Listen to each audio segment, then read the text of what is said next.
గోదారి కిట్టయ్య ఈడికి ఎగసెక్కాలు బాగా ఎక్కువ.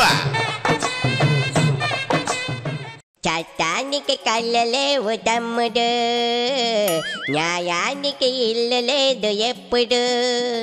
చట్టానికి కళ్ళు లేవు తమ్ముడు, న్యాయానికి ఇల్లు లేదు ఎప్పుడు.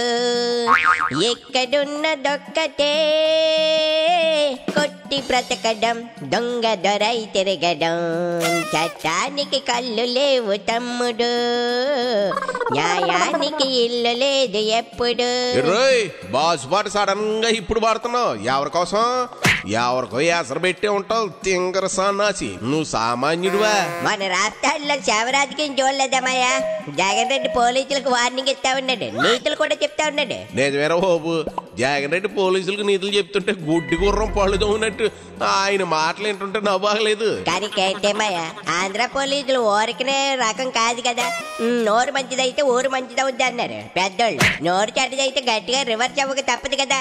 అందుకే ఆ ఎస్ఐ గట్టిగానే వేసుకున్నాడు జగన్ రెడ్డిని. ఆయన సీఎం స్థాయి వ్యక్తి అయ్యుండి ఆ భాష ఏట్రా? బాటలు ఒకటి ఇస్తానంటే కాకీలు భయపడతారా ఏటి? గుడ్డు కన్ను గుంటలోకే చూస్తుంది అన్నట్టుంది ఆయన బెదిరింపులు. వాళ్ళకేం భయం కట్టమ్మయ్యా, తప్పు చేసిన వాడికి తోక ముడిస్తాడు. వాళ్ళదేం పోయిందే, చోటుగా మాట్లాడారు. నోరు అదుపులో పెట్టుకోని ఒక ఎస్ఐతో చెప్పించుకున్నాడంటే జగన్ ఎంత దిగజారిపోయినట్టు ఆలోచించమయ్యా. అది సరే, ఇప్పుడు ఆ పోలీసులకు అన్నేరు చేస్తే ఈ వైసీపీ వాళ్ళ గతేం గాను తానే తవ్వుకున్న కూతులో ఢమాల్మని పట్టడం అంటే ఇదే కరెక్టే కట్టేమయ్యా. అందరూ మనోళ్ళే అనుకుని ఇంట్లో వాళ్ళని తిట్టినట్టు తిడితే అంగట్లో దిష్టి బొమ్మలా తయారవుతారు. జగన్ రెడ్డి తెలుసుకుంటే మంచిదే. టీడీపీ హయాంలో ఎప్పుడన్నా ఇలాంటి తగులు చూసావా? ఊళ్ళో లేని పీనుగుని తెచ్చి ఏడ్చినట్టుంది. ఏంటి అసలు జగన్ రెడ్డి ఎవరో? ఏ మడిచి ఇంక మారడా? మాజీ చేయమనుకున్నాడా? ఫ్యాక్టరీ గానే ఇంకా ఉండని అనుకుంటున్నాడా? నిజమేరా, జగన్ రెడ్డి ఎందుకు ఇలా చేస్తున్నాడు అర్థం కావట్లేదు. జనంలో మరీ సొలకనైపోతున్నాడు. ఉన్న చెట్టుని నరుకుని బొండం కోసం ఏడ్చినట్టుంది ఆయన బుద్ధి. ఆయన ఆలోచనలు ఎవరికి అర్థం అయ్యి చావులేకెట్టమ్మయ్యా.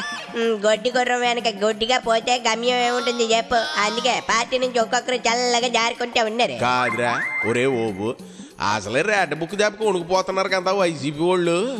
పోయి పోలీసులు కోట్లు కూడా తిస్తానంటాం ఏట్రా చాండాలం కాకపోతే. పోలీసులు సీరియస్ అయితే ఇలా ఆటలు ఆగుతాయా సాగుతాయా?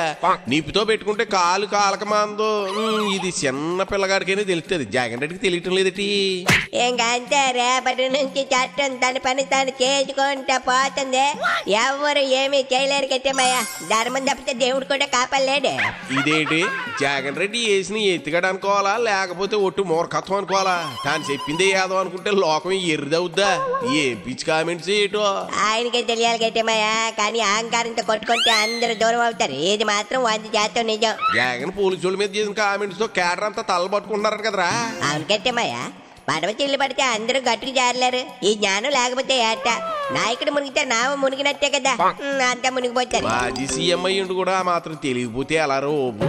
పాలనా అనుభవం ఉంది అని చెప్పుకుంటే సరే, నిజంగా బుర్ర వాడకపోతే అంతా బూడిదే. ఈ వైసీపీ నాయకులుగా హద్దులు దాటితే పోలీసులు చూస్తా ఊరుకుంటారా ఓబు? పొగరబోతుకి ఎప్పుడు ఒకప్పుడు ఎదురు దెబ్బ తగులుద్ది, తప్పదు. వాళ్ళకి తెలిసి కట్టేమయ్యా, సమయం వచ్చినప్పుడు సరైన గుణపాఠం చెప్తారు, చూస్తా ఉండు. ఎవరికేమవుతుందో చూద్దాంరా బాబు. చేసిన కర్మ ఉరికి పోదు, అనిపించాల్సిందే కదా. చూద్దాం కట్టేమయ్యా, కాలం అన్నిటికీ సమాధానం ఎత్తుంది. అన్ని లెక్కలు సరిగ్గా తెలుస్తుంది. నాకు డౌట్ అనుమానం రా ఓబు, అసలు జగన్ ఇప్పట్లో మారతాడంటావా? కుక్కతోక వంకర పోదు అంటారు కదా. నాకైతే నమ్మకం లేదు మయ్యా. కానీ వైఎస్ అభిమానులు మాత్రం పాపం ఇంకా చూద్దామంటూ వేచి చూస్తున్నారు. ఆశ అనేది చావదు కదా.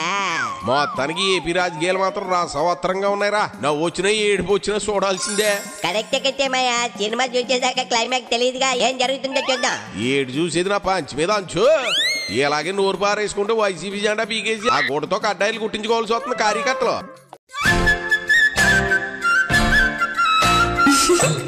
గోదారి కిట్టయ్య ఈడికి ఎగసెక్కాలు బాగా ఎక్కువ.